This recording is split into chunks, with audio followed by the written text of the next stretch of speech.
Well, welcome back to the channel, everybody. It's March the 18th, 2025, and we woke up to 14 degrees below zero this morning, making it feel a little more normal around here. I want to take this opportunity right now to do a shout out to the guys at Meltivo.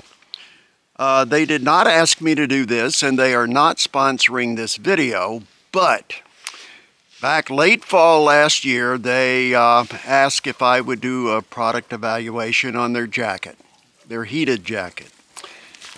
I hesitated, but then agreed to do it, and I have been very grateful that I did, because never have I enjoyed anything more than I do my Meltivo. Matter of fact, I took all of my other winter jackets and coats and put them away. This is the only jacket that I've worn all winter so far. Coldest 48 degrees below zero. I was outside for about an hour and a half or so. I walked inside and Michelle said, "What happened? Did your batteries die?" And I happened to look down. I didn't even have the jacket turned on.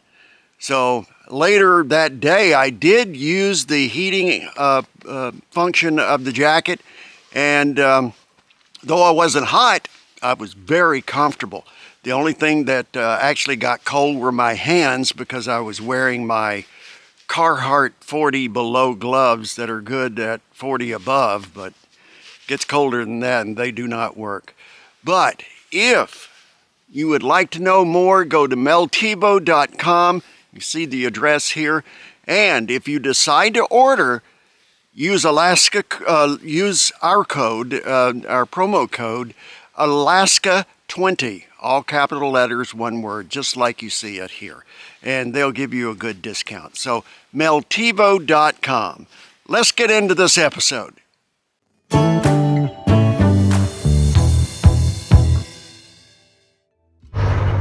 Well, I'm on the trail. And this is a trip in that I truly wish I had paid attention to our adopted mama when she said, "I have a bad feeling about this trip," because never have I seen the trail this bad. I'm averaging 3 to 5 miles per hour, so it's going to be a while getting back home.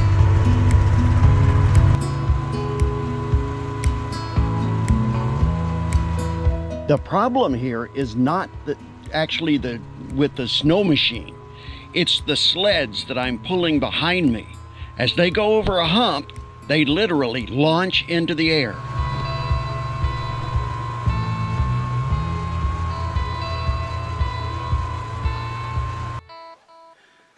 Well, another beautiful day in the interior of Alaska, but not a very good day, at least for our snow dog. I was over on the other side of the cabin a little bit ago, working on the four-wheeler, and I heard what sounded like a pistol shot. And when I looked in this direction, I saw black smoke curling up. And when I ran over in this direction, this is what I found.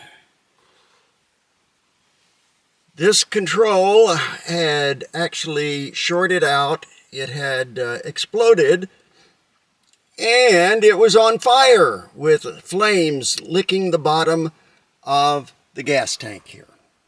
So we are several hundred miles away from the dealer, and of course we'll have to get in touch with them via email and let them know what happened. Hopefully this thing's still under warranty, because we've actually have not used it that much, and that's the sad thing about it. I was getting ready to put a brand new battery on it and fire it up for actually only the second time this year.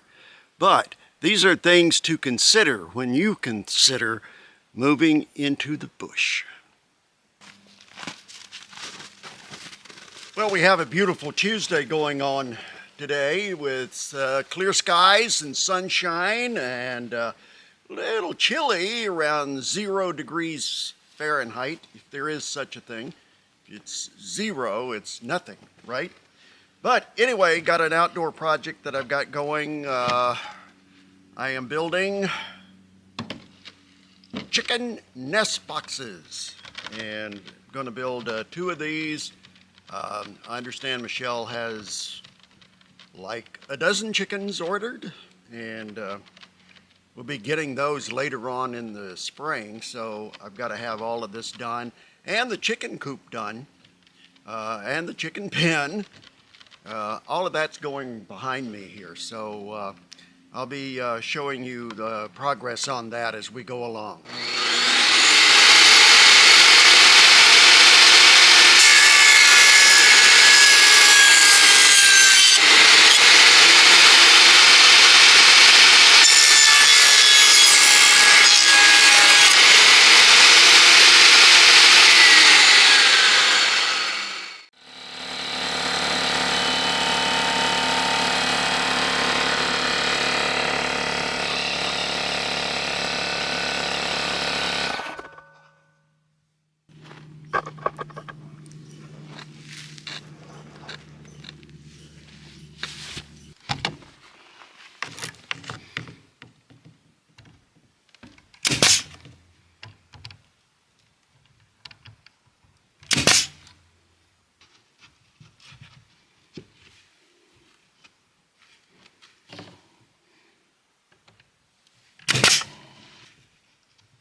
And we have the first finished product. We will, I'm kind of running out of time for this day, but I will make the other one tomorrow maybe. But this will make 4 of the ladies happy.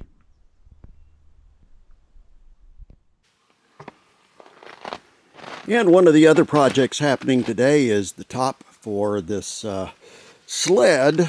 I want to seal off the top, and that'll keep snow and ice out of it as we're going down the trail. That's one of our biggest problems during the winter, is everything inside gets caked with the ice and snow, and I'm going to come up with a way to stop that.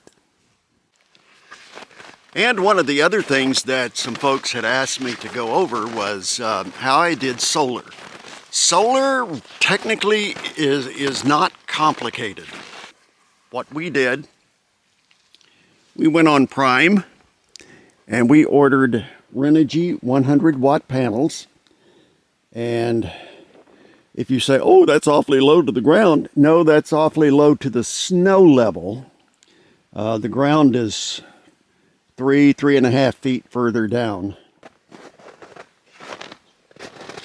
I did away with the standard connectors and just hot wired everything in together. These are wired in parallel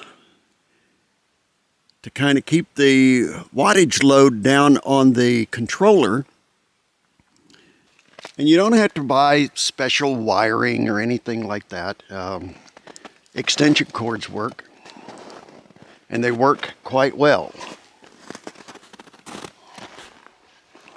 But I will be going over all of this in detail as to how I got everything hooked up if I don't step in a hole and break a leg. I do have 2 400 watt panels that are going to be installed. Well, I would really like to get to them today, but not sure that's going to happen. All the wiring is run for them, and it's just a matter of hanging them up, hooking them up, and that's about it. So we'll see how that goes, along with the chicken pen and the top for the sled, and I'm trying to get as much done today as I possibly can. Well, thanks everybody for watching. Coming up in my next episode, I'm going to be talking about the virtues of wind turbines and solar cells. So, and their use in extreme cold. But I want to ask you to like this video, subscribe to the channel, leave a comment if you would, and hit that notification bell so you don't miss another episode. So we'll catch you next time.